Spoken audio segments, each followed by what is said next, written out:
This is Power Athlete Radio.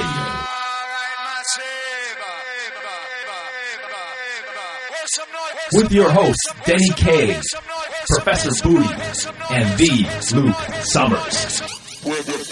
And now, toes forward, hips locked, shoulders set, and retract those scapulars. It's time for some knowledge bombs.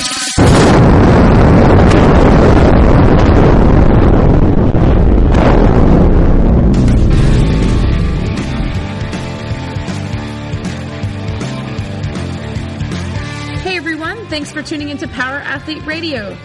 This week we welcome Brent Brookbush of the Brookbush Institute of Human Movement Sciences. We kick off our conversation with Brent discussing his background in personal training and steady progress over the years, eventually receiving his doctorate in physical therapy. Brent holds a fresh perspective on human movement and explains his simple approach to learning the mechanics of the bod. Hear his 3 rules to learning anatomy that will most certainly enhance your understanding of muscle and joint actions. We also chat about Brent's preference to single-jointed exercises as a means to both diagnose and correct movement issues. Additionally, we go back and forth about the function of the hamstrings, and as Brent tells it, the glutes are really where the money is made. Finally, hear what's on Brent's schedule for this year and what his website and seminar can offer you. From a man who is balls deep in continuing education himself, he still finds time to hold his own 2-day clinic, which can be found on BrentBrookbush.com. If knowledge is power, then Power Athlete Radio is about to promote you to NFCEO. This is episode 97.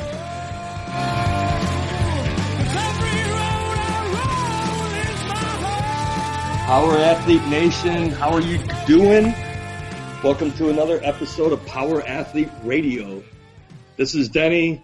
I'm joined with Callie, Luke, and Tex. Hello. And today we have special guest Brent Brookbush of the Brookbush Institute of Human Movement Science. Yeah, it's a mouthful. That is a mouthful, and I've been practicing to let that flow with the best energy possible. How many times did you practice that? One time live. As you can tell with that delivery, it was numerous amounts of time, like if you 1 guys, or 2 maybe? If you guys want a challenge, just try to say Brent Brookbush 5 times in a row as fast as you possibly can. I can't. Problem is, none of us can count to 5, so that's it. And none of us are sober right now, so that's Max strength training only is what you're saying? 1 to 4 reps. Endurance training is like maybe 5. You know how Rip, I'm talking cardio. Come on. you know how Rip says 5s, we say 4s. That's it. Oh, cool. Awesome. So Denny, let's get to know Brent a little bit. Yeah. If anybody, I should let Brent introduce himself a little bit, and just maybe you can start with just like your personal journey, what led you to develop your Institute of Human Movement Science, and just kind of what like your overall mission is with the institute. My mission, awesome. Yeah. All right, so. Yeah, I've had kind of an interesting career. I actually started as a jazz studies major, which I'm sure most people wouldn't guess. Went to a performing arts academy, came out to New York on a jazz trombone scholarship. And then, unfortunately, I tore a muscle in my face, which kind of ended my jazz career.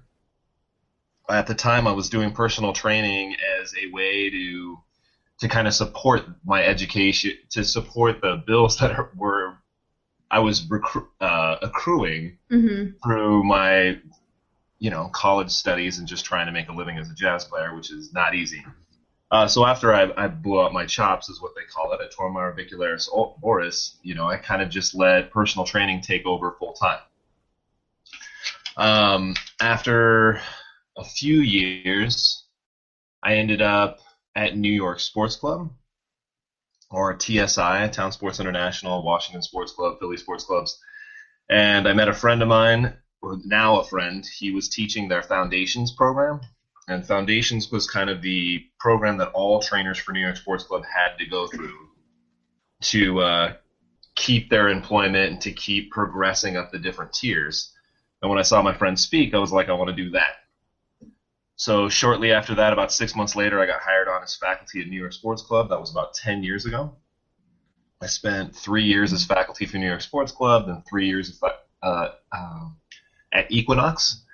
And then after Equinox, I started what is now the Brookbush Institute, was then B2C Fitness, thinking that maybe I could enhance the way individuals are educated. You know, the Foundations program at New York Sports Club and the Equinox training program are good programs, but I just felt that there were gaps and there were ways to deliver the information better.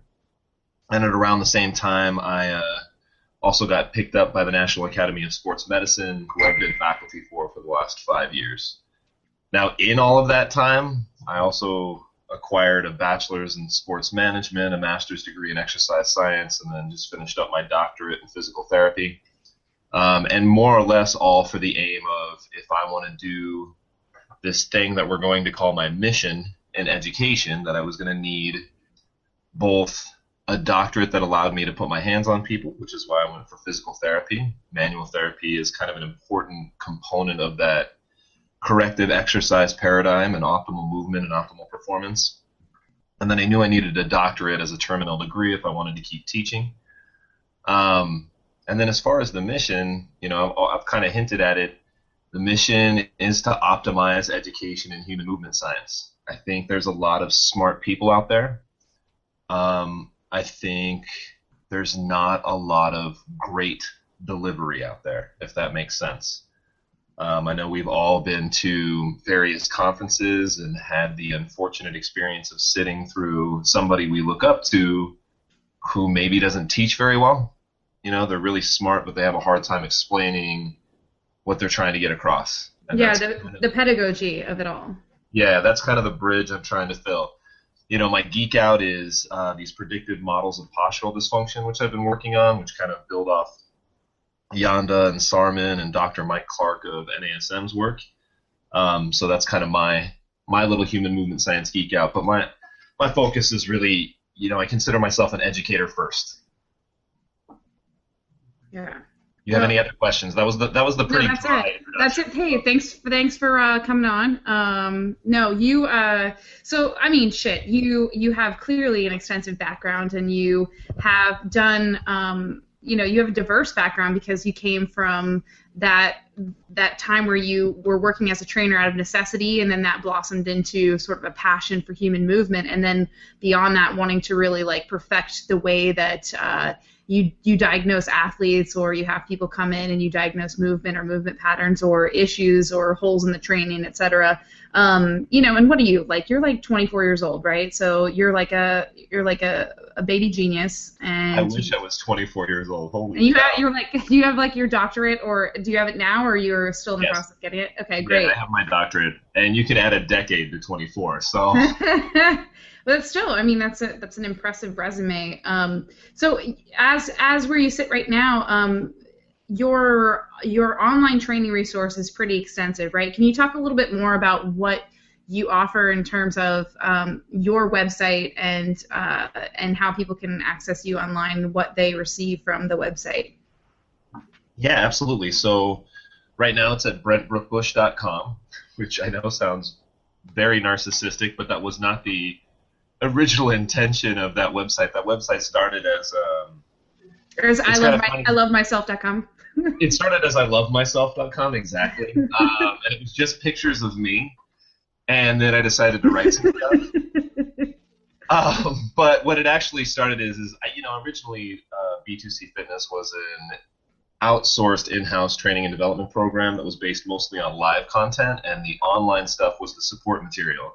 Mm-hmm. Now times have changed and everything's flipped around. So now we have an online training program with workshops that support the material, which is great. You know, it's definitely changed. I think I was just trying to explain why it's brentbrookbush.com. Anyway, so that's kind of how that started. Now we have 195 articles, 260 videos, 80 panel discussions. And I think the most important thing about the website, which I've really enjoyed trying to create, is everything is totally integrated. in a way that you can only do through online resources. So you open up one of my articles, and it has links. Everything that we discuss is like hyperlinked if we have another article on it. So Sure. if it's like anatomy and we talk about the glute max, you can click on glute max, and it'll lead you to a 16-page article on the glute max. We're even now with the research library starting to create research reviews for all of these different studies we've cited. So now you can even click on the bibliography and read more about the research study if you were interested in the citation. Of course, everything has illustrations.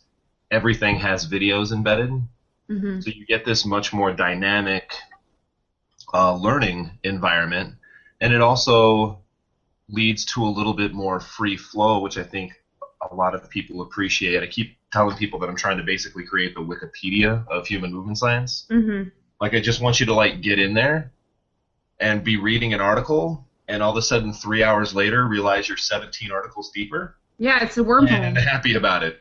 Yeah, the wormhole. And the other thing too about, and we are constantly striving to have the same sort of model, because one of the biggest things is there's so much bullshit online, and not any one, for instance, like functional movement screening or something like that is a catch-all, and so you want to provide context for everything that you do. And when you have that seamless integration of other resources and videos or other articles, it will constantly it'll paint a picture of context. That way you're not listening or viewing something within a vacuum and just making assumptions about that being, like some broad, reaching type of concept or whatever it is, if that makes sense.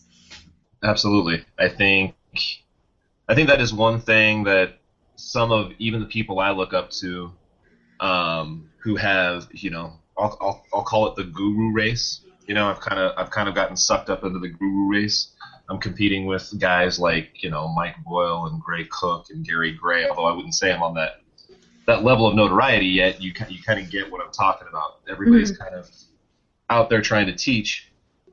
And I think a lot of them have really great information, but like you said, because the foundational information isn't there, sometimes some context gets lost. And unless you have a huge base foundation going in, it's hard to retroactively,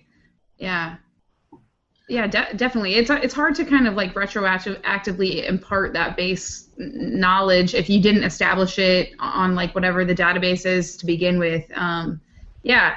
So I'm sure Tex would be interested if he wants to chime in. I mean, Tex is I'd like to kind of just add on to this conversation. I mean, all of us here, Brent, we've all seen kind of a gap between what's being educated and what's actually working and being used and applied at gyms all over the world. So it's kind of very interesting that you yourself have seen that gap, and you've created just kind of this whole online database, just that base level of knowledge. And guys like Cook and Boyle, they almost assume that everybody went through that base level of education. Well, you recognize people don't. We're fortunate to travel around and teach a lot of seminars, and the first question I always ask is, how many of you have taken anatomy? And we're lucky if 15, 10% people have actually raised their hand. Right. Yeah, I mean, you gotta look at the history a little bit. I mean, obviously, I wouldn't blame Gray Cook or Mike Boyle for their products. Their products are excellent. But, Mike Boyle, I think, is a strength and conditioning coach and has always been a strength and conditioning coach. And it's almost an accident that personal trainers found him. And the same thing with Gray Cook. Gray Cook originally created a course for physical therapists where the minimum standard is a doctorate. So he can assume a lot more, and then personal trainers found him again. So, it is very interesting, how that gap does exist. I'm personally glad it's there because it created a business opportunity for me. Back to iloveme.com. Yeah. Yeah, I totally get what you guys saying. It's tough. The minimum standard for personal trainers, if that's kind of where we're talking about here, is pretty low. I think you guys know that. Like, there's a lot of certifications out there, so-called certifications, that don't really teach much. Yeah. And the test is so easy that even if they have the information in, like, let's say the textbook that they require reading of, the test is so easy nobody actually has to comprehend, retain, and apply that information in their daily practice to actually pass the exam. Yeah. I guess I'm curious too. Personally, I'm just curious. I know that the doctorate is required so that you can put your hands on people, and Not necessarily. It's now the standard in physical therapy, but ATCs still have an MS. LMTs now have a license. Okay. Which is a license in massage therapy, but they don't have to have any other schooling. So. Okay. So in terms of what you're using it for, though, it's sort of necessary for that manipulation side of like physical therapy, correct? Absolutely. And even now, I'm going to definitely have to balance as I move forward. You guys have been very gracious in noting that I do try to keep things very practical and very hands-on in the education I teach. But I do mostly physical therapy at this point. Right. So I'm very fortunate at the facility I work at to have two of the best personal trainers I've ever seen in my life. As coworkers, they refer all of their clients to me when pain gets to a point where they need to refer out. So it's only fair for me to refer back to them when I have somebody who just wants personal training. So it's different. I mean, physical therapy and personal training are not the same thing for sure. I deal with people who are in pain, which is a whole different ballgame. They want pain to go away. So occasionally I get somebody who's performance centered, which is always fun. I do still love putting on my sadist hat and kicking somebody's butt into the ground, but I don't do that quite as often as I used to. Where are you based out of, like regionally? I'm in New York City. Oh, you're still there. Okay, fantastic. Cool. I love this. I know there is I'm sorry to jump in. I know there's kind of a lot of talk with ACSM and NSCA kind of joining forces to make a national kind of regulated industry of personal training and strength and conditioning. I was curious if you have any opinion or thought on that, since you know kind of the work and the education that would have to go into it for somebody to get certified. So yeah, there's a good argument there on both sides. Right now we're a self-regulated industry, which has its pros and cons. We can move and make changes quickly. We actually have probably a broader scope because we're self-regulated than we would if we had some sort of regulatory body overseeing us. I think the most compelling argument against licensure of personal trainers is, however, who gets to pick the information we're responsible for. So if we look at ACSM and NSCA, they have no corrective exercise model. Is that something that you're comfortable with? That personal trainers go in and they don't even know that you probably shouldn't stretch your hamstrings. They're still being taught general stretching guidelines from 1980. Right. I'm not comfortable with that. And that's not to say that ACSM and NSCA don't have some incredible resources and their strong points unto themselves. I mean, obviously, without ACSM's risk stratification, we'd be in trouble. And obviously, NSCA has the best strength and conditioning journal out there as far as research goes. But, is NASM going to come to the table? What about some of the other major players? Like, who gets to make those decisions? I'm always just curious as to, like, when something like this comes up, I'm curious as to what's really the driving force behind this. Is there really this noble, like, altruistic, we want all trainers to be able to save lives and not be meatheads and to, like, make the barrier of entry a little bit higher, and you need, this breadth of knowledge? Or is it just like one of those revenue streams that people see an opportunity where there is really no structure or no, like, overall, like, structure, and can we somehow monetize this in a way that, like, you get a continued education credits every year that are required, and et cetera, and it's just like this never-ending revenue stream. I mean, I guess I am a little bit skeptical when it comes to stuff like that, but do you have any thoughts on that? Just to kind of add to that, a while back, the NSCA offered the CSCS, and then a lot of physical therapists and athletic trainers were getting their CSCS.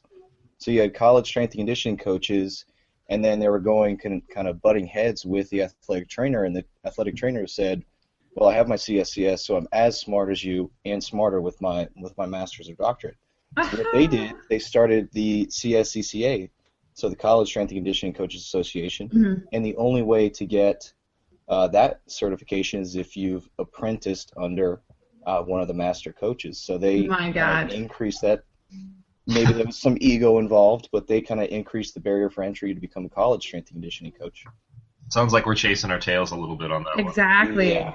Exactly. Yeah, man, I mean, I get where you're coming from with the revenue stream thing. I think the driving force behind the licensure, though, and there's probably a little ego involved in this, but it's raising the minimum standard. Mm-hmm. It's making sure that individuals, and I'm sure we could go down a list of names, but, you know, those of us in the know, like, aren't you a little tired of seeing 6-pack in 6 weeks, you open it up and it's a bunch of hip flexor exercises that concentrate on toning and spot reduction, and you're just like, really, if you built one more myth into this article, right? I don't know, there would be even, I don't even know if you could, there was a hint of truth in this, right? Yeah, there's no factual anything. Yes, it's a fictional story about the abs. Yeah.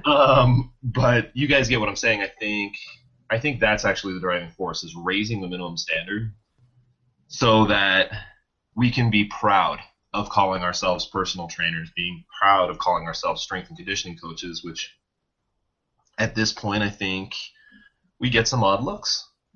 You know, some people think we're just meatheads because there are so many quote-unquote meatheads out there. Mm-hmm. As far as the revenue thing, I'm an educator, so I might be a little biased on this one. Yeah. But, you know, continuing ed, you have to do. I have no respect for the individual who says, I have 20 years experience, but hasn't been to a continuing education course in the last 2 years. Right. Like, you have to do something to keep your mind fresh and to learn the new techniques. I try to do a continuing education course for myself every quarter. Yeah. I mean, I think that, yeah, that goes without saying. That's I would agree 100%. I mean, that's a huge part of what we do, and we're all proponents of that. And we are constantly involved in you know, going through different experiences, training different types of people, different types of athletes, people in different demographics of age groups. You know, I mean, I think that it all gives you a perspective, and you know, experience is just something that you can't. It's not something that you can learn in a clinic, and the same thing with a clinic. It's not like it doesn't somehow miraculously provide you with 20 years experience. So those two things just really go hand in hand with each other. You can't really have one without the other. Yeah, experience has to be a concerted effort towards getting better. Otherwise, you're just practicing stuff that doesn't work. Yeah. You have 20 years of practice of stuff that doesn't work. Good for you. Good job being mediocre. I'll tell you, stuff didn't work. When I took anatomy, and I was watching one of your videos, the 3 rules of muscles, and it was like, I wish I had this back when I was freaking in anatomy, because it was, this is the muscle, this is the function. And you kind of broke down just a way to identify every function of every muscle in your body. So I'd like to kind of go into that with our audience, if you don't mind. Your Sure. 3 rules of muscles. I got the 3 rules of muscles from a friend of mine named Pete Schultz, who's a PT and trainer out here in New York. I don't know where he got it. I'm sure it's been handed down from kinesiology class to kinesiology class.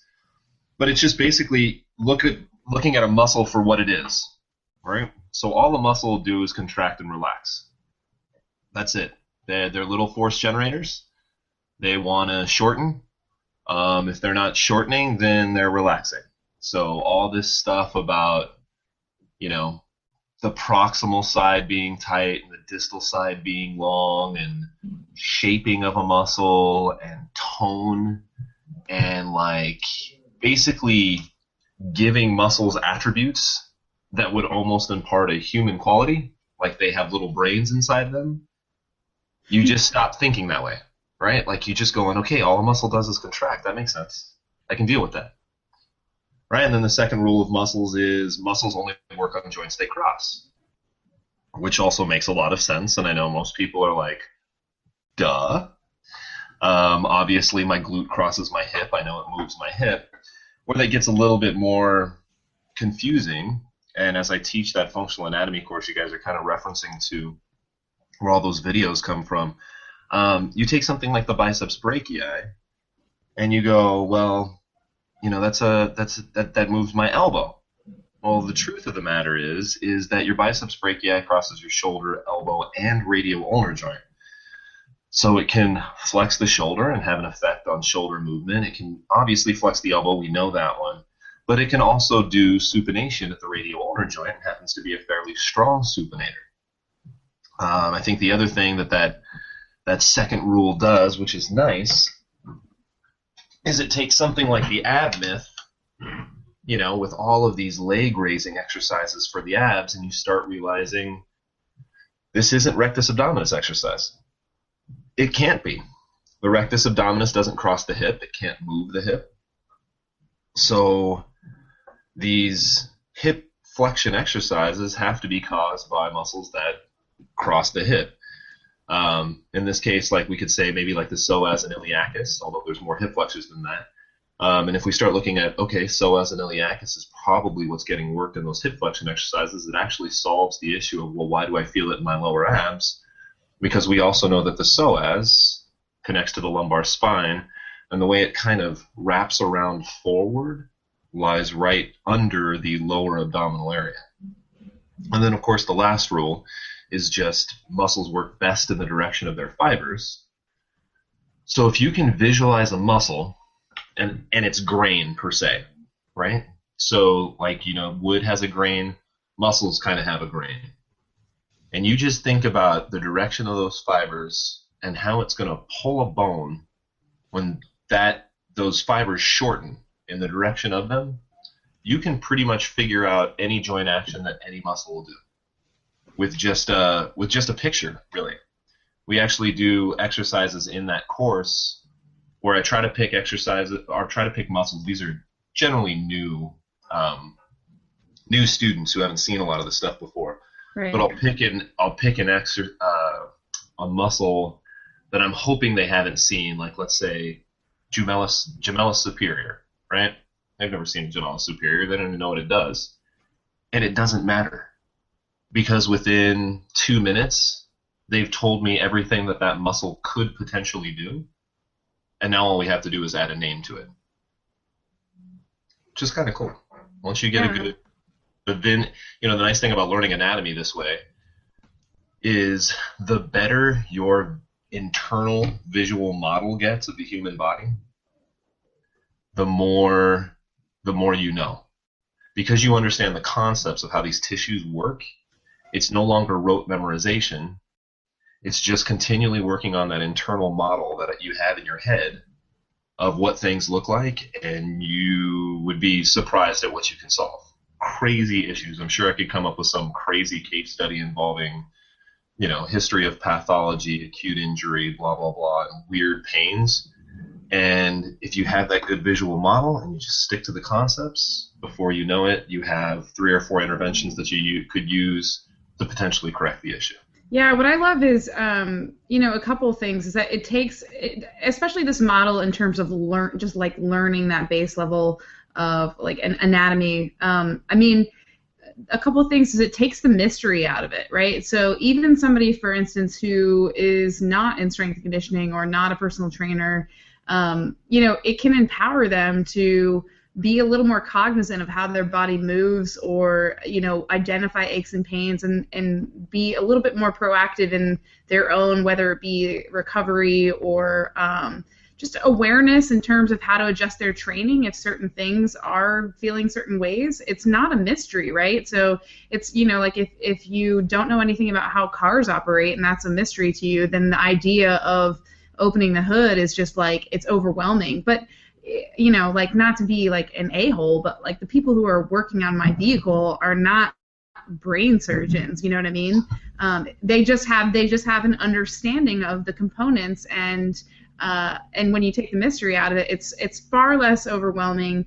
And I think it's just, for some reason, there is that like initial, people are deterred because they think there's just too much going on, it's too complicated. But I mean, certainly the body is a complex operating system, but in terms of just like learning, like you said, the functionality of the muscle groups, and how they coordinate to the joints. It's really not. It's not that complicated. Yeah, I think you can have respect for the fact that the human body is probably the most complicated system we know of. But most of the stuff we do can be broken down into some fairly simple concepts. You know, the geek out, which we all love to do, you know, that'll take you down some roads, but, you know, you should still be looking through all of that material as you maybe go down the rabbit hole of, let's say, sensory receptors. You should still be looking for the practical application of that information, that couple of tangible chunks that you can bring back to the clinic or the gym, right?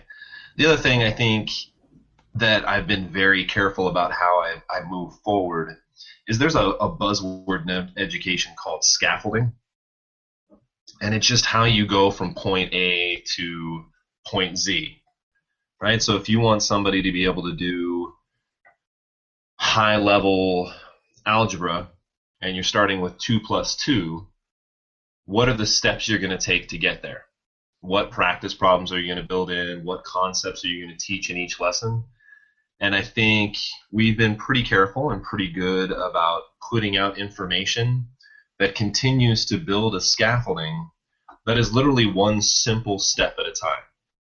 I'm trying to create something where you don't have to take in a shovelful into your mouth at a time. Like, I want spoonfuls.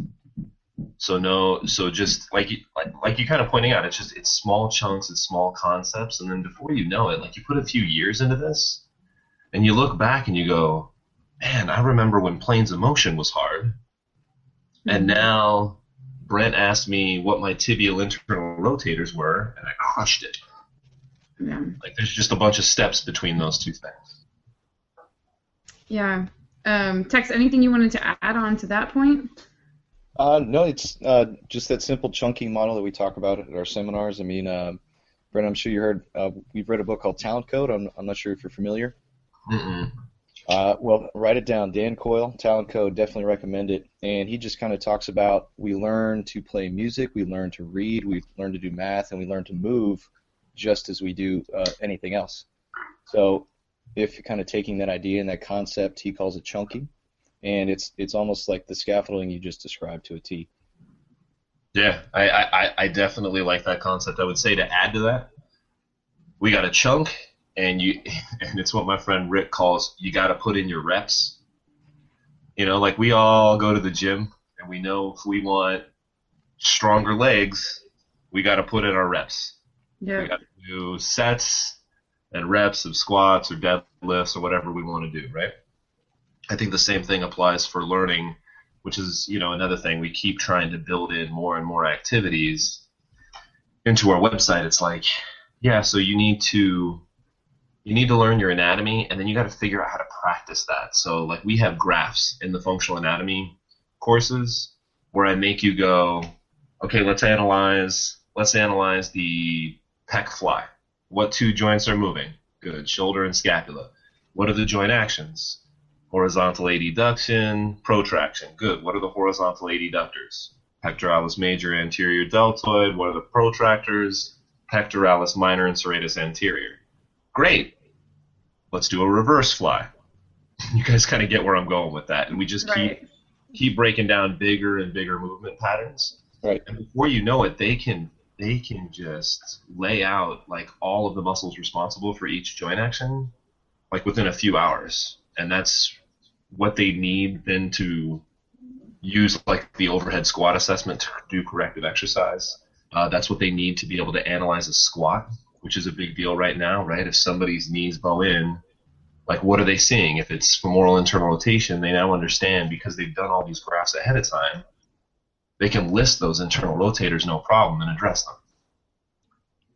Do you ever find, just curious if you ever find that someone can, do all the identification that you're referring to, but has a problem seeing good human movement, even though they have sort of that scientific knowledge and they have that database and they understand,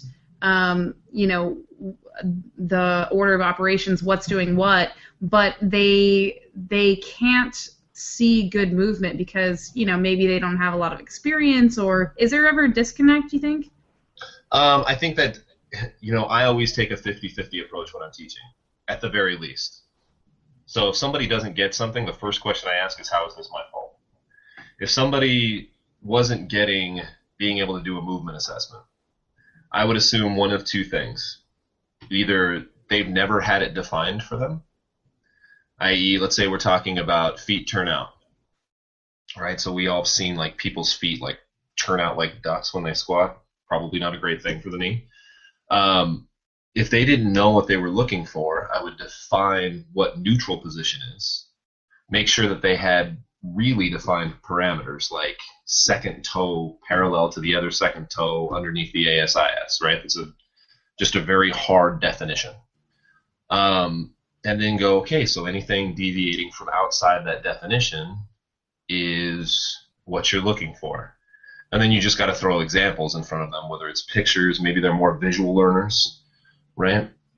Or you got to get them doing it and kind of show them what that looks like so they can get that visual model in their head. And, probably some of that, if you were talking about a student that you just couldn't seem to get through, it might be one of those things. Either you're not teaching to their learning pathway, you keep trying to tell them what to do, and meanwhile they want to be shown. Mm-hmm. Or maybe they have spatial reasoning issues. Maybe spatial reasoning isn't something they're very good at, which can also happen. Like there's definitely, I definitely know I see things that are sometimes hard to relate to students.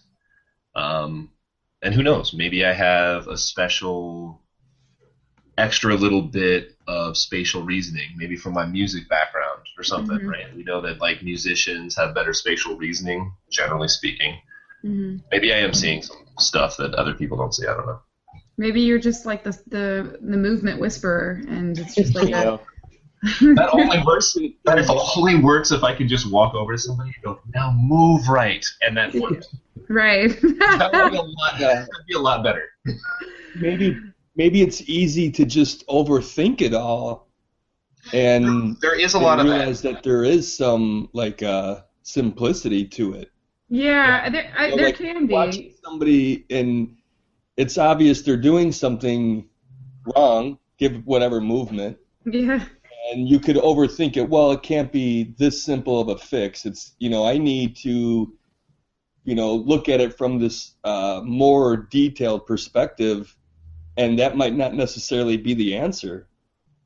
Yeah, it's possible. It's funny, like, my biggest thing is I love to ask people at seminars, does that look right to you? If we put people in groups and, we have them squatting with a little bit of a load or something, and, we have them coaching each other, and I say to someone, does that look right to you? Does this look like a good squat to you? And they're like, well, no. And I'm like, well, then fucking fix it. Like, tell me what you're seeing and tell me what you would do to change it. Okay, great. Now tell that person. And, I just think that there is a reluctance there, and there could be other variables at play, but it's kind of one of those things where I'm like, you have to know what good movement looks like. I mean, you're watching it right now. You've admitted to me that that's not good movement. And so it's just a matter of getting people comfortable with kind of conveying it. So there are definitely other variables, but I just thought that was interesting. Brent, I'm curious. Oh, sorry, go ahead. I think there's an important distinction to make, too, since we're kind of, going around fixing the squat and corrective exercise. You have to make sure that there's a correlation between what you're seeing and the corrective exercise or the intervention that you're going to impose on this individual. So if you guys go to like the introduction to the overhead squat assessment video that I teach, I'm very big on people using a template because there's only certain signs that you need to look for that will actually correlate with a intervention that will actually improve movement. And I think what starts to happen especially with a new personal trainer, is they notice everything. And meanwhile, most of that stuff has no correlation to any corrective exercise intervention or is something they can't fix. For example, how many of you guys have seen somebody's toes go up when they do a squat? Go You guys up? ever toes up? Yeah, like their toes like flail up off the ground. Yeah, all day, like they're water skiing. Callie, Yeah. you're one of them on your right foot. No offense. Hey, I got a tight hip, and I told you that in confidence. Screwed up toes. Anyway, so back to this example. Although that actually correlates with a certain intervention, and I could break that down for you. It has to do with synergistic dominance of your long flexors and extensors, and tibialis anterior inhibition, and some stuff going on arthrokinematically at the talar, subtalar joints. A personal trainer doesn't have the tools to actually correct that stuff. So they're looking at toes up, and they're going, well, how do I correct toes up? Well, at the very least, you'd have to release the extensor hallucis longus and the extensor digitorum longus. And most personal trainers don't even know where the extensor hallucis longus and extensor digitorum longus is. And even if I showed them, there's not a self-administered technique that is a technique that somebody can do to themselves that'll fix the problem. You pretty much have to manually release the EHL and EDL. So what does that mean going back to our assessment? Stop looking at the frickin' toes. You can't do anything about it anyway. You guys kind of get what I'm saying? Like, you got to be real careful about like what you're trying to address. So, I mean, so are you saying, for instance, like you need to use the, like, whatever the assessment tool that you're choosing, whether it's overhead squat, I mean, at what point, what are you assessing then? I mean, you're picking out bigger picture type things, or, I mean, what's... You're picking out specific dysfunctions, and they can be it doesn't matter what movement pattern you pick. But from an if we're talking about educators, you have a responsibility to create a template that points out the things that you can fix, and you can show them how to fix. If you have a gap, like let's say you were using rolling patterns, which I'm just now kind of getting into with Perry, and you know, Perry Nicholson of Stop Chasing Pain is a friend of mine and great guy and really smart. If I was going to start teaching rolling patterns right now, that would be very irresponsible of me, because if I saw something, I don't really have a whole lot of practice on how to correct it. You know, I'm just kind of starting in that whole world. With you guys, if you're teaching an assessment, like, you need to make sure that everything you point out that's wrong, you have a solution for it. Well, so you're saying, yeah, like get the low-hanging fruit type thing that you can actually manipulate, and you have an intended reason for manipulating it the way you are. That there's like this that it is, you know, something that's being corrected, you know, in that moment, and I can appreciate that, absolutely. Shit, now I'm thinking about my damn toe, Luke. Well, that, you know, it's just a weird thing. I thought that I'm gonna go take this to ilovemyself.com, and I thought that it was a hip thing, and look, if your toe moves funny, it's not your hip. Well, like if the front of my foot raises up, if you don't think that it's because I'm leaning, my hip might be sort of leaning in a way that one foot comes up? Your hip might be part of a bigger movement compensation pattern, but the fit of your toes is below your knees. There's no muscle that crosses from your toes to above your knees. I get it, but I'm going to ask more questions because I am selfish. I'm a selfish son of a bitch. What about the idea that, like... So we're even. What about the idea that there's this mysterious fascia that is all interconnected and runs across our whole bodies, and when one thing is, I understand compensatory. Have you ever seen somebody fix somebody's hips and fix their toes? I've seen some weird shit. I'm not gonna lie, Brent. I'm not saying that specifically, but I have seen some weird stuff, like. Luke, help me out. Bueller in Arizona. He's done some weird, like, I don't know what the fancy terms are, but like basically activating muscle groups that were somehow, there's a lot of conflicting views on this, but like activating certain muscle groups that have affected movement patterns that you wouldn't even think were related, right? I mean, sure, that stuff definitely exists. And look, fascia is something that was forgotten about for a long time. Generally, it was the stuff we cut out of the cadaver so we could see the cool stuff. And now it's being studied, which is great. You will find the core subsystems articles in ilovemyself.com, aka brentbrookbush.com, where I do talk about these fascial systems, i.e. the work of a guy named Leaning. But, at the end of the day, you don't want to stray too far. If you have pain in your ankle and all you did was look at somebody's hip, you did them a disservice. Like, if there's pain in their ankle, there's something wrong probably with their foot or ankle. It's going to be pretty rare that you can fix an ankle problem without ever touching it. And I think there's a balance there. You want to fix the entire compensation pattern because you are right in a way. If your big toe goes up, but let's say you have a labral tear. And this labral tear is leading to excessive internal rotation, which is leading to tibial external rotation, eversion of your foot. You're starting to pronate at your forefoot, or maybe the opposite. You're starting to become rigid in plantar flexion and end up with like a adducted big toe, right? Like bunions. Yeah, you're going to have to correct the hip issue to ensure that whatever whatever solution you created at the ankle stays, right? So in essence, I'm going to have to fix your foot and ankle to get you feeling better. Sure. But if I want that to stay with you so that it's a long-term fix, I'm going to have to fix the hip too. Right. Okay. I get what you're saying. So you're not is that in throwing line with flat feet and then just working up? Because, if you're only attacking, say, like a valgus knee or a hip issue and they got flat feet, shouldn't you kind of correct and build that arch to make sure everything upstairs doesn't happen? Absolutely. If we're talking about the knee, I just wrote an article for DeanSomerset.com. I'm sure you guys know who Dean Somerset is, but a more sophisticated approach to knee dysfunction. As far as I'm concerned, the knee is a victim joint. So the knee is between the ankle and the hip. Knee problems are always either ankle or hip issues, and often both.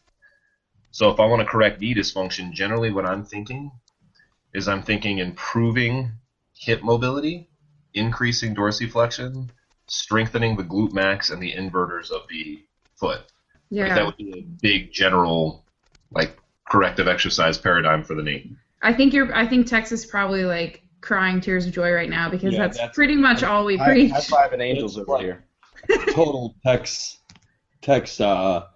love right there. Yeah. I have a lot of exercises on the inverters of the foot because as a basketball player, I have pretty much chronic knee pain, right? Like basketball is a tough sport on the knees. It's getting my inverters and my glutes just as strong as possible that keeps me out of trouble. Right. That's kind of like the approach I feel that Power Athlete really wants to, or a statement that they want to make is, let's bring the glutes and hamstrings back. From what I see, it's everything is quad dominance, really, really toes and knees for big movements. And it's everybody forgot how to use their glutes and hamstrings. Don't call it a comeback.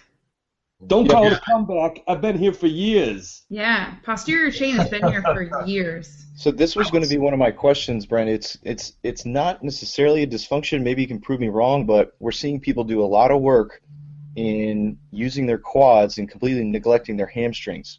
So they may be kind of hitting standards or targets with their movements. They may be doing a lot of those bad reps in a short amount of time, but what are these long-term effects if they're completely neglecting their backsides? As far as I'm concerned, you can forget the hamstrings. I think a lot of the hamstrings are a very weird muscle. So you guys are familiar with the term short and overactive, right? And long and underactive. We kind of know that paradigm of muscles. You guys with me? Elaborate. Okay, so generally muscles either when they get short, right? When they become adaptively shortened. Common terminology. Like sitting down all day. Yeah. Yeah. They generally become hypertonic and overactive. They want to get involved in everything, right? And then you have other muscles that generally get long. They get overstretched, which would usually be the functional antagonist to the muscles that we were just talking about. So like, let's say we use the example of sitting. I sit all day, so my hip flexors get short. That generally leads to hip flexors becoming overactive. That also means my extensors, specifically my glute max and my glute med, are long, and they become underactive. Your hamstrings are weird in the sense that they actually become long and overactive. They become synergistically dominant for gluteus maximus that's inhibited. So most of the time you can leave the hamstrings alone. You're better off maybe releasing the biceps femoris, like using a foam roll or a softball to just do some release work. Don't even stretch it. Forget about it. What do you mean leave them alone? Like in terms of strength training, or in terms of mobility, or? Yeah. So basically, if a muscle's long and overactive, right? Since it's long, you don't want to stretch it because that'll just make it longer, further altering those length-tension relationships and that I get. Activity, right? And then since it's overactive, do you really want to keep pushing it with strength exercise? How can you determine if someone has overactive hamstrings? Because as far as we're concerned, what we see is that the tendency is to not use the posterior as much as it could be used in things like squats, right? So we see a lot of people squatting in a posture position that, based on the movement pattern, you can infer that they are relying heavily on the anterior, or on at least like a quad dominant more type of squat, something that's like, relying a little bit more on the quads. You're right. You just got to stop at the glutes. Okay. So we want people to have the strongest glutes they can possibly get. I mean, we actually had shirts for a while that said "Got glutes" on the back. It was great. Like, I want you to have the biggest posterior you possibly can have. With that being said, like, the hamstrings, part of the problem is the reason the glutes become so underactive is because the hamstrings become so dominant. And you guys can test this with all sorts of exercises. Like, how many of you guys have done like a floor bridge and you can't get your hamstrings to stop like being more active than your glutes? Like, that's a problem. Or you could do a glute max muscle test, and you guys can look that up on YouTube. Like, it's not a hard test at all. And you put your fingers on somebody's glutes and their hamstring, and you ask them to extend their leg, and the first thing that fires is their biceps femoris. The second thing that'll fire will be their erector spinae, and you'll be lucky if their glute max fires at all. That's a problem. Mm-hmm. The glute max is the largest muscle on the body, both weight and cross-sectional area. Mm-hmm. So the hamstrings will be fine. They'll stay strong. They get used. They get used plenty. I think what we need to do is try to teach the body to get more out of the glute max. You could look at it that way. So by releasing the biceps femoris, your lateral hamstring, with a foam roll or a softball, and then really targeting the glute max with things like glute max and glute med activation techniques, as well as bridges, hip thrusts, like really specific targeted stuff. Once you get that glute max involved, you'll go back to your squats and deadlifts and be a powerhouse. I have no doubt about that.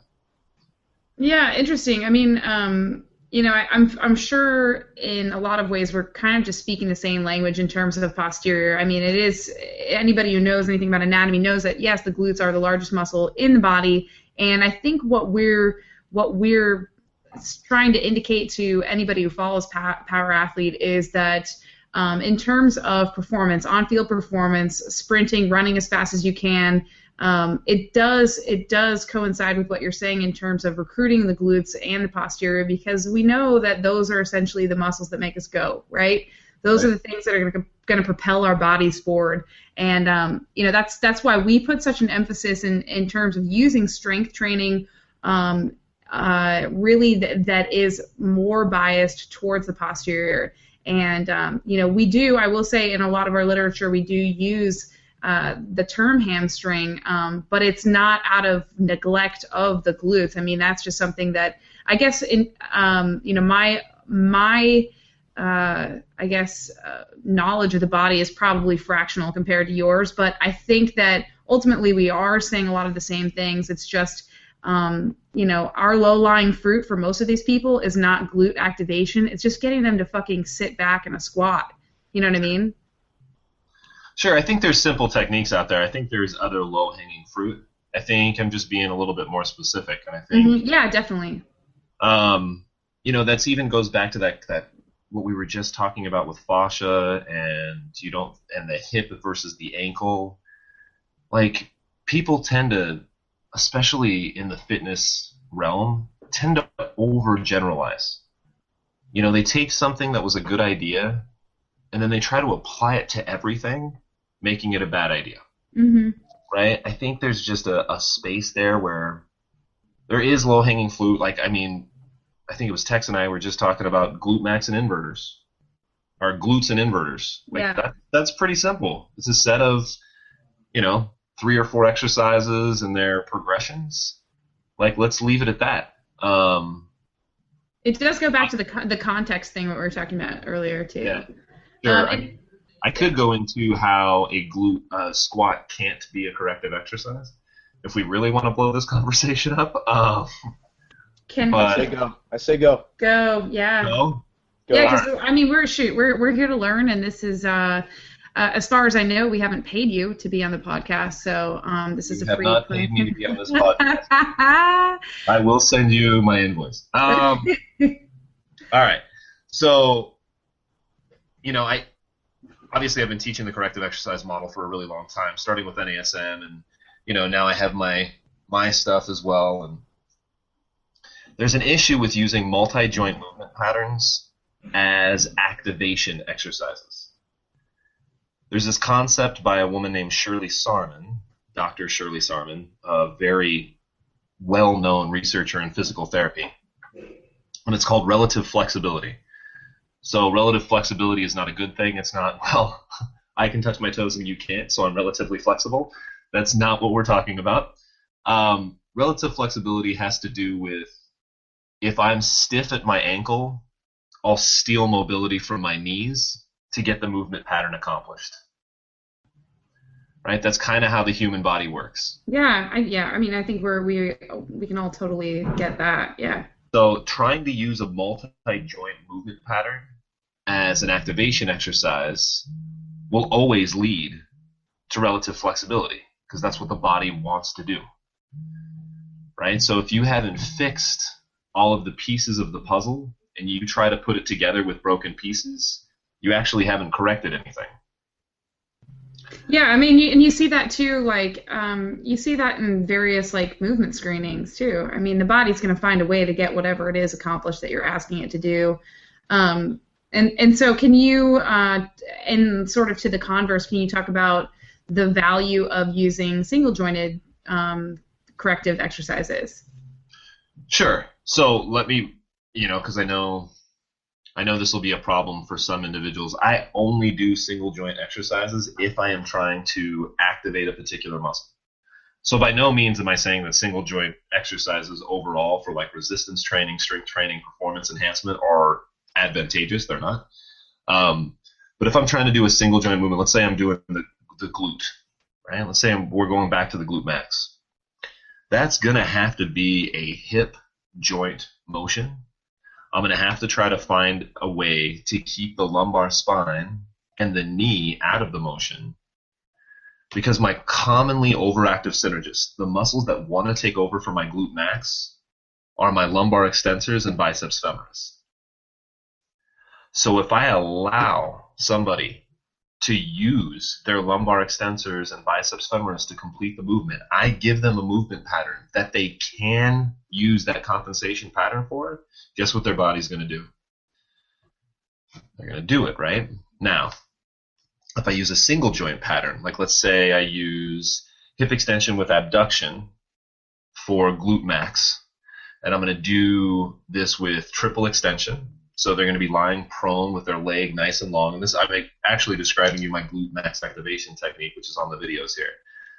I can even take this up a notch, reciprocally inhibit the overactive synergists by having them lock their knee, contract their quad, reciprocally inhibiting the biceps femoris, point their toe and reinforce triple extension a little bit. or go into plantar flexion rather and reinforce triple extension a little bit. I'll have them draw in, or you could even have them brace if you want to make sure that my erector spinae is reciprocally inhibited, and now make this person do just extension and abduction of the hip, who's the only muscle left that can work. I get it. Mm-hmm. I want to play like I mean, all of that makes obviously perfect sense to me. It's not I think it's simplified, but I think it's not, nothing is like, I mean, it's not, no offense, it's not crazy novel. It's focusing on the intended muscle groups that should be working by inhibiting, the antagonistic muscle group. But I can totally see the value. I guess I am curious too to see if you think that there is a place for compound movements. Let's say, devil's advocate, that it's not a I don't know if I can delineate these two terms, but like, let's say it's not a quote-unquote activation issue, but it's a proprioceptive issue or something else. If a compound movement works in terms of adjusting activation, or if it's a matter of giving some sort of tactile cue, if it works, is it wrong? I mean, that's a great question. Is there a place for integrated movement patterns? Absolutely. Realize that if I'm going to do an activation, I'm going to spend the time to do glute max, glute mean, let's say posterior tib and anterior tib, since we've been talking about it, activation. That's 4 exercises. That was 5 minutes of my program. I'm going to follow that up with whatever movement pattern I was trying to fix. Sure. Because you need to reinforce the new pattern. Sure, absolutely. So I do use a model that basically looks like a blown-up version of this NASM CES, right? Which is release, lengthen, or inhibit, lengthen, activate, integrate. Mm-hmm. So there's always that integrated movement pattern in there. So yeah, it's a means to an end. The means is not. It's not like to get great at a single leg hip bridge or something, Right. Yeah, that's not that's not my goal. In fact, my goal is basically just to replace an athlete's warm-up with something more sophisticated that actually helps them move better, Yeah, and a lot of what you mentioned, we have a lot of tools and pieces that do exactly that. They kind of lock you in a position, and then we challenge just a single joint through just multi-planes, and then our stress is just a heavy S barbell. So we are right in line with your thinking, your finding, and your philosophy. So this is super intriguing, and I'm going to dive headfirst into your website. Yeah.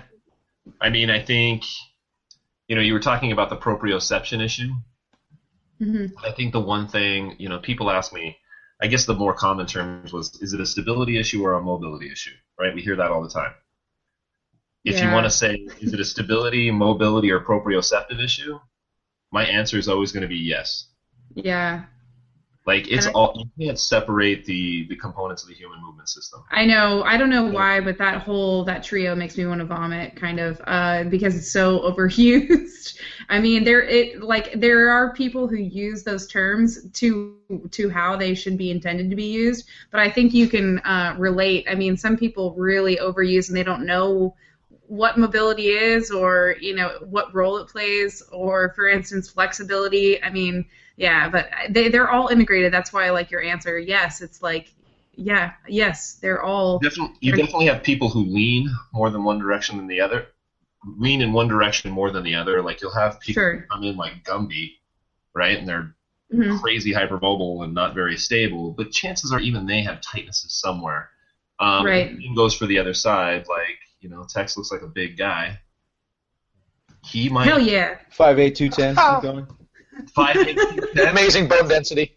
That's a pretty amazing bone density. I have 9 pounds of bones. I am big boned. That's big for 5'8", man. There's no doubt about that. I'm 6'3", or 5'10". Luke, what do you say? No, I don't deny that you're big boned. I just, would expect better performance out of you. Wow. All right. So, bringing this back down to something that's not going to lead to a fight. But Tex could come in, and I could see that he's a strong guy and maybe he has more mobility issues, but I guarantee I can find weaknesses on him too. And that's not to say that Tex is weak. It's to say that his systems are trying to inhibit certain muscles and he has lower tone in certain muscles because he's not moving optimally. And I guess I should mention, guys, perfect posture doesn't exist. Like, we are always working to optimize our human movement system. There is no perfect. I've never seen a perfect squat. Well, I've Brent, seen professional athletes. I haven't seen you guys, granted. Yeah, we're pretty close. No. You're pretty close? I kind of believe it. No, I can agree with that. I mean, there's no quote unquote perfect, and I mean for every different body proportion and limb length, there's going to be a difference closer to perfection. It's just. Well, I'm talking about what is our goal. Our goal is to optimize human movement.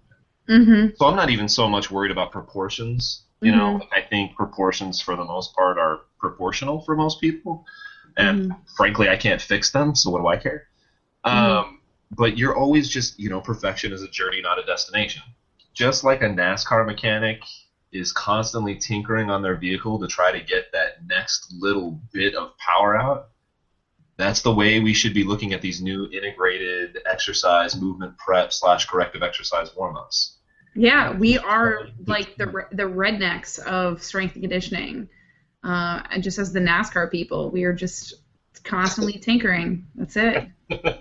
ABT, always be tinkering.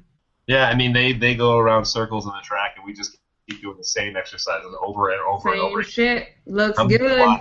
You really need to do. So let's talk a little bit more about, Tex asked the question about the hamstrings, and I'm just curious if we can branch off of that and talk a little bit about the common overuse injuries and things that you find. I mean, you sort of talked about the knees briefly, about how those are what I would call like the forgotten middle child between the ankle and the hip, where it's just like, they just take the brunt of everything between the two. Is there any other like really neglected movement patterns that you think exist, or for instance, like planes of motion that aren't trained as frequently as maybe should be? This is a pretty big rabbit hole. This is a loaded question. This is a loaded question. So, generally speaking, hamstring issues are going to come from either lower leg dysfunction or lumbopelvic hip complex dysfunction, and some variant therein. Occasionally, it's sacroiliac joint dysfunction. Mm-hmm. Some common signs that you guys would see if we were going to go back to a squat that might be leading to some of their hamstring issues would be feet turn out, knees bow in, knees bow out, or an asymmetrical weight shift. All of that stuff, and anterior pelvic tilt, excessive forward lean. Sorry. So all 5 of those things could potentially lead to hamstring issues.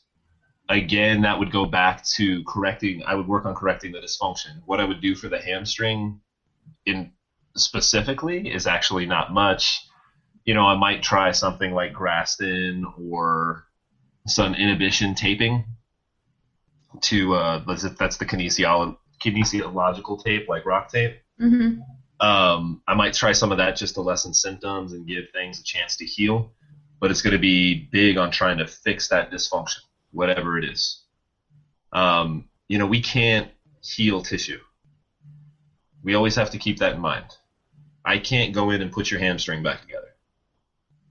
But I can put your body into a better position so that less stress is placed on this muscle so that your body can do its job more efficiently. And that way there's an old phrase of medicine is what we do to entertain the patient while the body heals itself. That's kind of what we're doing. Yeah. We need to just kind of realize that overall, that all we can do is kind of fix somebody's movement patterns. We might have a couple techniques that help healing a little bit. Like some of these fascial techniques and stuff might help connective tissue heal in a way that allows for better mobility. But other than that, man, you just try to get back to perfect. Yeah, just an expensive distraction. Yes, unfortunately. I mean, I've definitely had a couple surgeries myself, and I deal with dysfunction just like everybody else does. Years of basketball has definitely takes its toll on my body, but what about specific planes of motion? I mean, so much of sport, with the rise of things like CrossFit or even just Olympic lifting or powerlifting, it really happens in a limited plane of motion. And do you ever work with athletes who either come from one background and are going into another, and, for instance, neglect things like transverse, or rotational movements, and, what are the implications of that you may have seen? Great question. Yeah, like I do a lot of frontal and transverse plane movement, undoubtedly, especially for the lower body. The upper body, I think we have a better variety of exercises overall in the gym. Even looking at our traditional exercises, we tend to use more planes. Mm-hmm. The lower body, people really get just sagittal plane, not even dominant. They're like tunnel vision. They don't see it. And some of that has to obviously do with the way the knee moves, right? The knee moves in one plane, more or less. Mm-hmm. So, you have to get those frontal and transverse plane motions going, because most injuries do not occur in the sagittal plane.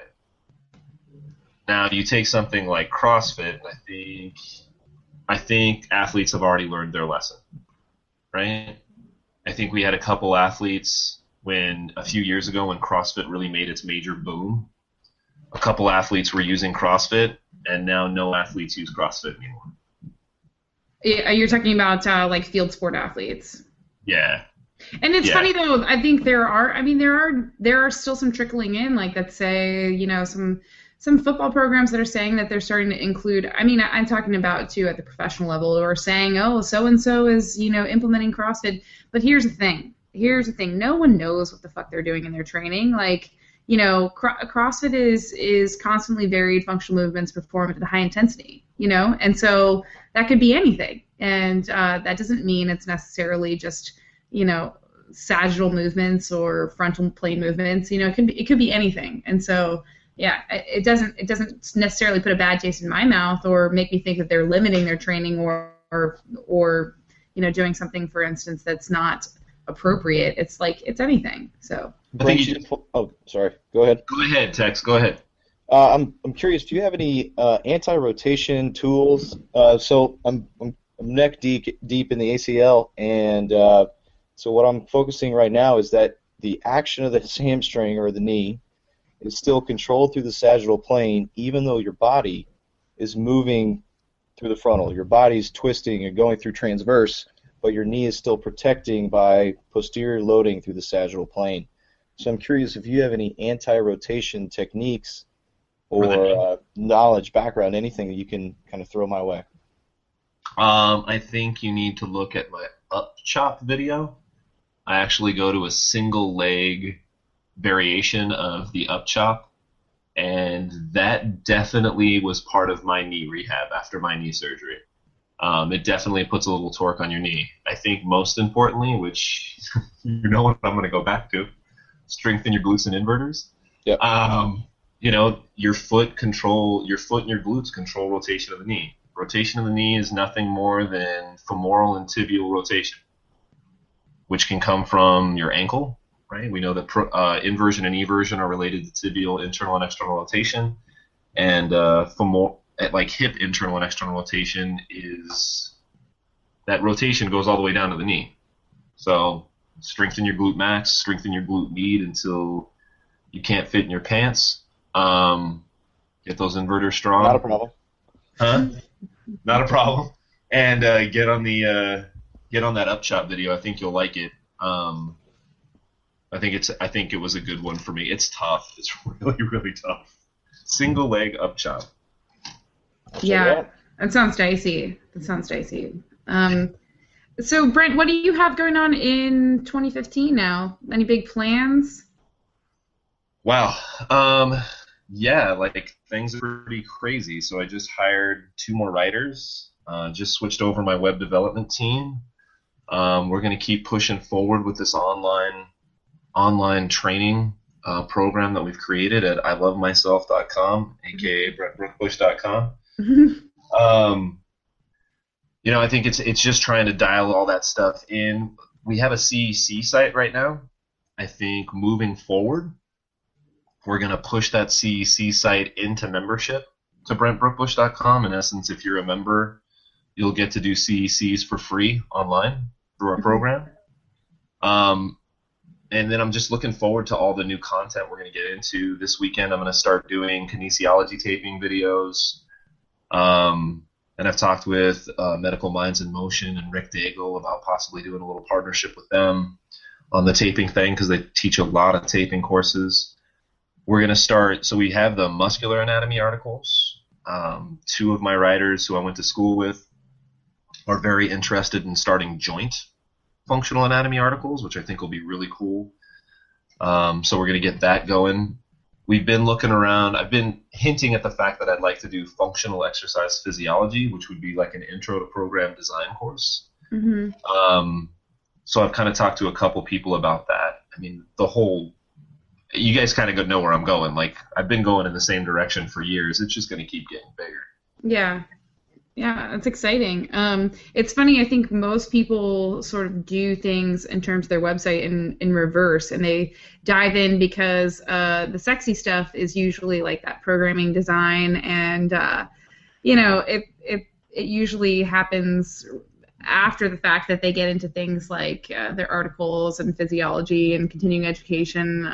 But yeah, I mean, I think like it sounds like you're making great progress, and you have a pretty like substantial following, and shoot, I mean, very successful 2015. Do you do seminars out of New York, or do you travel for them? Yeah, so we have 3 seminars we've been offering for the last 3 years. We do them twice a year in New York.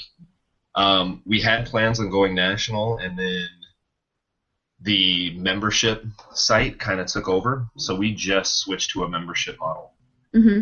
With the website. Before, I was basically writing all of this stuff for free up until December 30. Was there 30 or 31 days in December? Anyway, until the end of December of 2014. We've only been taking memberships for like 2 months.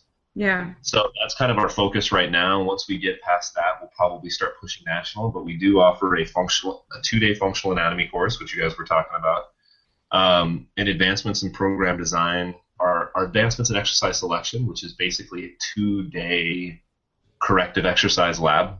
Like, we just learn tons of techniques and case studies and whatnot. And then we offer a 2-day program design course called Advancements in Program Design. So, nice. Who is generally your demographic who comes to that? It's mostly personal trainers. I mean, I get more and more physical therapists, ATCs, and DCs now, but in New York City especially, like, I taught inside the 2 largest health club chains for 6 years. So before I even left those 2 facilities, there's a good chance I taught between 4,000 and 5,000 personal trainers. So that's a big part of my demographic, probably a big part of my following, because all these guys were like, oh yeah, that guy taught my foundations course, or oh yeah, that guy taught my Equinox Fitness Training Institute course. They kind of recognize me from that. Yeah, that's great. And those are you worked at the swanky of the swank, especially in New York City. I mean, I know that you said it was a New York Sports Club. Is that correct? Yep. Isn't that's like the biggie? They are TSI is a big player in the market, for sure. Equinox is definitely getting bigger and bigger, and they're the high end gym out here. I know. I think back in my personal training days, I was always a little intimidated about going to work for Equinox because I was not bronze regularly and constantly wearing cocoa butter or greased up. So I was always a little bit intimidated, and that goes, obviously there's like a little bit of a personal trainer cliche involved there, but I was always a little intimidated because those broads were so beautiful, always with their hair down. Just have to have a healthy dose of narcissism. Like, if you walk in with ilovemyself.com, which is full of pictures of you. Exactly. You don't have those issues. Exactly. Yeah, it was actually kind of funny how I ended up at Equinox. I had gotten so tired of working weekends at New York Sports Club. Like, I think I went 3 months at one point without a day off. Oh my gosh. just because, you had to keep your sessions up, you know how it goes. I mean, you Yeah. had to keep your session numbers up so you get that pay, and then I would teach all these different weekends teaching the foundations course, and I just loved to teach, and I wanted to stay in the mix. I didn't want them to try to, like, replace me. It's a very competitive environment for faculty. At least it was back then. So I was teaching all the time, and then I, got an interview at Equinox, and they happened to teach their workshops Monday through Friday from like 3 to 5 in the afternoon, and I was like, you know what? I'm out. Yeah, exactly. I want my weekends back. Yeah, you can actually wrap your mind around that schedule. Yeah. So, of course, now I'm right back to where I started. I have something like 30 or 35 weekends booked this year, so. Wow. Whatever. Well, we call that balls deep. You are officially balls deep, and that's okay. That's okay. That's a good thing. You're busy. I've been called the bomb, and now I'm balls deep this week. I'll have to change the signage on my door. Like, you won't get to see me. It'll say, Brent Brookbush, the bomb, I'm balls deep. I don't know how my patients are going to feel about that, walking into my office that way, but, we'll give it a shot. I bet you didn't know you were going to be that was going to be my diagnosis of you on this podcast. So we didn't forewarn you, but this is sort of the point where we talk about useless shit and maybe potentially get a little more crass than usual. But Tex, did you have anything else? Particularly crass to say? Yeah, anything pertinent to our listening? We got to get him back sometime. Let me go freaking just dive into his website, and we'll have him back in 6 months. And by then, he'll have a whole bunch of new stuff that I wasn't prepared for, and then we'll get him back again in another 6 months. Yeah, that sounds good. That sounds good, man. I had fun, guys. No doubt. You guys have a cool show. This is Awesome. definitely the most out there podcast I've done to this point. Now, Brent, Tex, would you say that you need to go balls deep in Brent Brookbush? No, strike that from this recording. Can you say that 5 times? Luke, why are you yelling right now? Oh my God. I just like to yell. Oh my God. Holy cow. Where are you guys located again? We are in Southern California. Tex is in Washington, D.C. Denny is in... Where are you? Chicago. I'm in Chicago. Tex, I'm glad you turned down using that phrase because you are way too close to me to say something like that. The rest of you guys, I'm just kind of glad I'm more than 1,000 miles away. If this is where we're going... I will tell you, Brent, as part of our marketing for the podcast, we always put... and I'll send the links to you for these images, but... so we'll put your picture up on Wednesday with a quote from the show, something that was not what was said just said. Well, let me just see where this is gonna go. Well, there's a couple of quotes in the running right now. One of them is the Tex one, and the other is, of course, I love myself.com. I love myself.com. Did anyone actually check to see if that's taken? That's definitely taken. Tex, you should grab that if it's not. It is definitely taken by me. Yeah, somebody needs to take this. Somebody needs to take that. Yeah. Well, I let think. me know, and I'll hit my social media too. So you guys. Hey, Brent, you don't have a podcast, do you? No. I don't have a podcast, but. Good. Don't get one because we will lose all our followers. Yeah, we'll lose all our followers. I'm actually on another podcast in like a month, and. I like doing podcasts, but I have my hands full. So whose podcast are you on in a month? It's actually really interesting. You guys know Ryan DeBell? I don't think so. I don't. Ryan DeBell actually wrote an article that went viral about, I can't remember the title, but it's like why you should squat how you're comfortable, and variations in bone shape at the femur, and then there was these pictures of like cadaver bones. Oh, yes, I remember this. So yes. We got into a debate on a Facebook group, and it ends up Ryan DeBell is a really, really nice guy, really knowledgeable guy. So after the debate, he invited me on, and my writers are looking up some research that I kind of wanted to address that with, because I think it points to a bigger bigger issue, which is people using the excuse of I have a structural abnormality, which is why I'm not going to do stretching or mobility work ever. Yeah. So, but he's a total sweetheart of a guy. I'm looking forward to it. I think we're gonna have a really good discussion.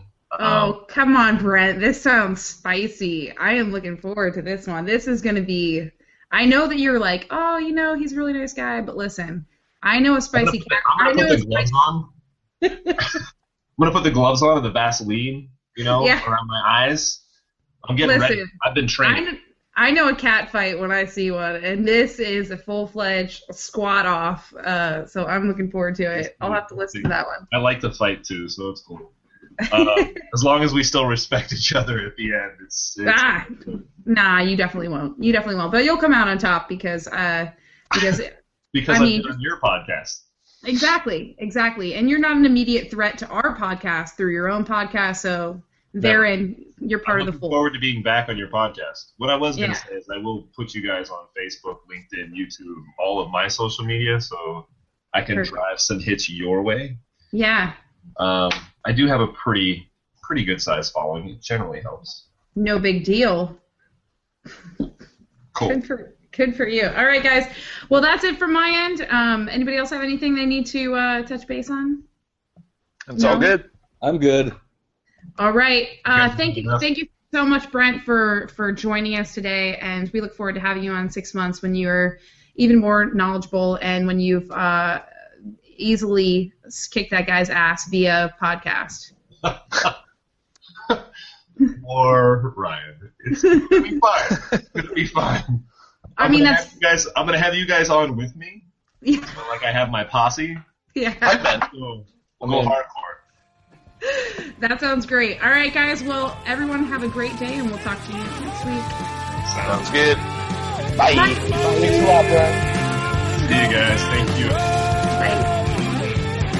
Well, that just about does it for this episode of Power Athlete Radio. Please head to Brent's website for more resources, including videos, seminar information, and premium membership content. That's BrentBrookbush.com. Stay tuned to next week's episode when we have Christy Phillips Atkins on our show. Christy is a 4-time individual CrossFit Games competitor and accomplished nurse. Standing at just 5 feet 4 inches, she holds her own among some of the most fierce female competitors in the sport. Hear how she stays humble despite her exposure to some of the more confident athletes in CrossFit. What's her plan of attack for this year's Open? To find out, you'll have to tune in to episode 98. Bye!